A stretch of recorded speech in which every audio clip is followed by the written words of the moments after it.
चिंता जता रहे हैं कि ये क्या हो रहा है उत्तराखंड में।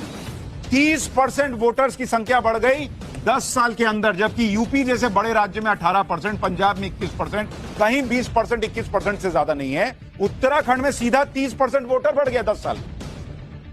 और उत्तराखंड में जिन जिलों में सबसे ज्यादा वोटर बढ़े, उन जिलों को अगर आप देखेंगे तो सबसे ज्यादा वोटर कहां बढ़े उत्तराखंड में? वोटर बढ़े उत्तराखंड में, ये आपको उत्तराखंड का बता। देखिए किन जगहों पर बढ़े। उधम सिंह नगर, जिन 4 जिलों का आपको बता रहा था अभी नाम, जिनके लिए कहा गया कि डेमोग्राफी बहुत तेजी से चेंज हुई है, वहां वोटर कितने बढ़े? 43% बढ़ गए, 43%। देहरादून, एक और जिला जिसके बारे में आपको कहा कि वहां की डेमोग्राफी बदलने को लेकर चिंता है, वहां 41% वोटर बढ़ गए 10 साल में, 41%।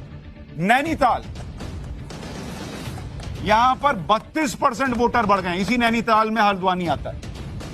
ये वही जिले हैं जिनके बारे में कुछ देर पहले मैंने आपको बताया था कि वहां पर डेमोग्राफी काफी तेजी से बदलने के दावे किए जाते हैं और सरकार चिंतित है।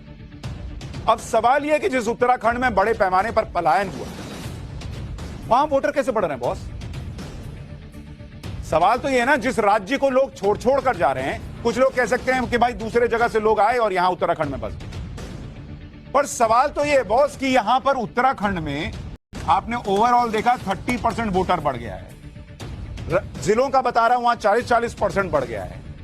और उत्तराखंड में पलायन का आंकड़ा क्या है आपको पता है? पलायन मतलब जो लोग राज्य छोड़कर जा रहे हैं।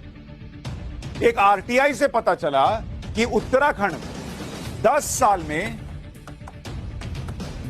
में 5 लाख लोग पलायन कर गए, और इसमें भी 1 लाख से ज्यादा लोग हमेशा के लिए उत्तराखंड छोड़कर चले गए, और 3,83,000 लोगों का काम की तलाश में उत्तराखंड से पलायन हुआ। 3,946 गांव ऐसे हैं जहां पूरा गांव पलायन कर गया, जिसे घोस्ट विलेज कहते हैं। 3,946 गांव, इनको घोस्ट विलेज कहते हैं, मतलब जहां पर कोई नहीं रहता।